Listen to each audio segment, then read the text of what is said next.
मित्रों, स्वागत है आपका फिर से एक नए अध्याय में। आज हम बात करेंगे डॉक्टर बाबा भीमराव अंबेडकर के बारे में। अध्याय का नाम है, जिसके द्वारा लिखा गया है वो है भीमराव अंबेडकर। इसके कुछ जीवन के हिस्सों के बारे में पढ़ेंगे, जो कि कक्षा 10 हिंदी पुस्तिका में दिया गया है। यहाँ देखिए, बाबा साहब भीमराव अंबेडकर का जन्म 14 अप्रैल 1891 ईस्वी में महू मध्य प्रदेश के एक दलित परिवार में हुआ था। मानव मुक्ति के पुरोधा बाबा साहेब अपने समय के सुप्रसिद्ध जनों में से एक थे। प्राथमिक शिक्षा के बाद वडोदरा नरेश के प्रोत्साहन पर उच्च स्तरीय शिक्षा के लिए न्यूयॉर्क, अमेरिका और फिर अमेरिका से लंदन गए। उन्होंने सांस्कृतिक, धार्मिक और पौराणिक और पुरावैदिक वाङ्मय अनुवाद के जरिए पढ़ा और ऐतिहासिक समाज क्षेत्र में अनेक मौलिक स्थापनाएं प्रस्तुत की। सब मिलकर वे इतिहास, मीमांसक, विद्वता, अर्थशास्त्री, समाजशास्त्री, शिक्षावादी तथा धर्म दर्शन के व्याख्याता बनकर उभरे। स्वदेश में कुछ समय उन्होंने वकालत भी की। फिर वहाँ से आने के बाद डॉक्टर बाबा भीमराव अंबेडकर ने अपने देश में कुछ समय तक इन्होंने वकालत भी की। डॉक्टर बाबा भीमराव अंबेडकर ने भारत में कुछ समय तक वकालत भी की। समाज और राजनीति में बेहद सक्रिय भूमिका निभाते हुए अछूतों, स्त्रियों और मजदूरों को मानवीय अधिकार व सम्मान दिलाने के लिए अथक संघर्ष किया। उनके चिंतन व रचनात्मक की मुख्यतः 3 प्रेरक व्यक्ति रहे: बुद्ध, कबीर और ज्योतिबा फुले। संविधान देखिए, भारत के संविधान निर्माण में उनकी महती भूमिका और एकनिष्ठ समर्पण के कारण ही हम आज उन्हें भारतीय संविधान के निर्माता कहकर श्रद्धांजलि अर्पित करते हैं। दिसंबर 1956 ईस्वी में दिल्ली में बाबा साहेब का निधन हो गया। बाबा साहब ने अनेक पुस्तकें लिखी। उनकी प्रमुख रचनाएं एवं भाषण है: the caste in India, their mechanism और देखिए genesis and development, the untouchable, who are Shudras, Buddhism and communism, Buddha and his Dhamma, thoughts and linguistic state, the rise and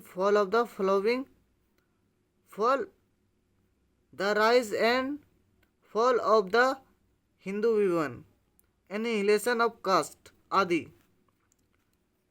Hindi में उनका संपूर्ण वाङ्मय भारत सरकार के कल्याण मंत्रालय से बाबा साहब अंबेडकर के संपूर्ण वाङ्मय नाम से 21 खंडों में प्रकाशित हो चुका है। यह प्रस्तुत पाठ बाबा साहेब के विख्यात भाषण एनिहिलेशन ऑफ कास्ट के ललई सिंह यादव द्वारा किए गए हिंदी रूपांतरण जाति भेद का उच्छेद से किंचित संपादन के साथ लिया गया है।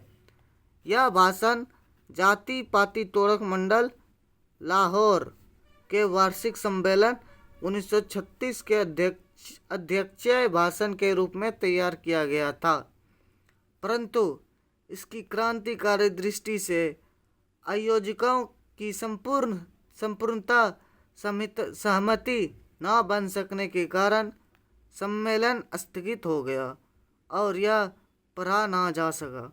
बाद में बाबा साहब ने इस स्वतंत्र पुस्तिका का रूप दिया, जो कि एनिहिलेशन ऑफ कास्ट नामक भाषण जो दिया जाना था वो लाहौर में 1936 ईस्वी में दिया जाना था, लेकिन जो उस भाषण को आयोजित करने वाला व्यक्ति था, उन्होंने उसे आयोजित नहीं किया, तो उसे क्या किया गया, एक पुस्तक के रूप में लिखा गया, जो कि आप अब आज हम इस पुस्तिका में पढ़ेंगे। बाद में उस बाबा साहब ने इसे स्वतंत्र पुस्तिका का रूप दिया। प्रस्तुत उल्लेख में वे भारतीय समाज में श्रम विभाजन के नाम पर मध्ययुगीन अवशिष्ट संस्कारों के रूप में बरकरार जाति प्रथा व मानवीयता मानवीयता, नैसर्गिक न्याय एवं सामाजिक सद्भाव की दृष्टि से विचार करते हैं। जाति प्रथा के विषमता पूर्वक सामाजिक आधारों, दृढ़ पूर्वग्रह और लोकतंत्र के लिए उनकी अस्वस्थता प्रकृति पर भी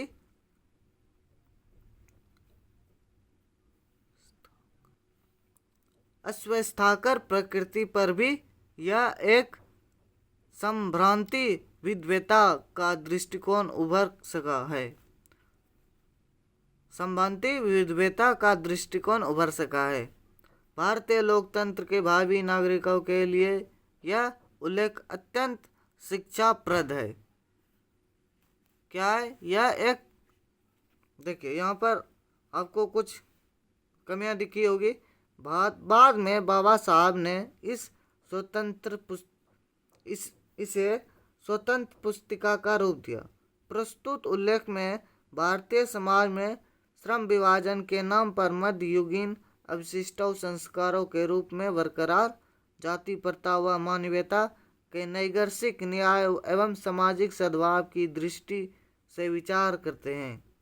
जाति प्रथा के विषय पूर्वक सामाजिक आधारों, रूढ़ पूर्वग्रह और लोकतंत्र के अनेक उनकी अस्वस्था प्रकृति पर भी यह एक संभ्रांति विद्वता का दृष्टिकोण उभर सका है।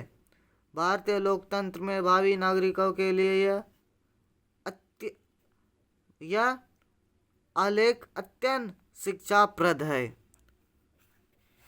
इसके डॉक्टर बाबा भीमराव अंबेडकर के कुछ जीवनी के कुछ अंश को पढ़ने के बाद हमें अब पढ़ना क्या है, देखिए यहाँ एनिहिलेशन ऑफ कास्ट, जो कि हिंदी रूपांतरण क्या है, वो है हिंदी रूपांतरण श्रम विभाजन और जाति प्रथा। इसे हम अगले एपिसोड में बताएंगे और इसके बारे में पढ़ेंगे। हमने इस अध्याय से कुल 30 प्रश्न डिस्कस किया हुआ है, जो कि आपको लिंक डिस्क्रिप्शन में मिल जाएगा। आप वहां से जाकर के उस वस्तुनिष्ठ या ऑब्जेक्टिव प्रश्न को पढ़ सकते हैं। कक्षा 10 बिहार बोर्ड। वंदे मातरम।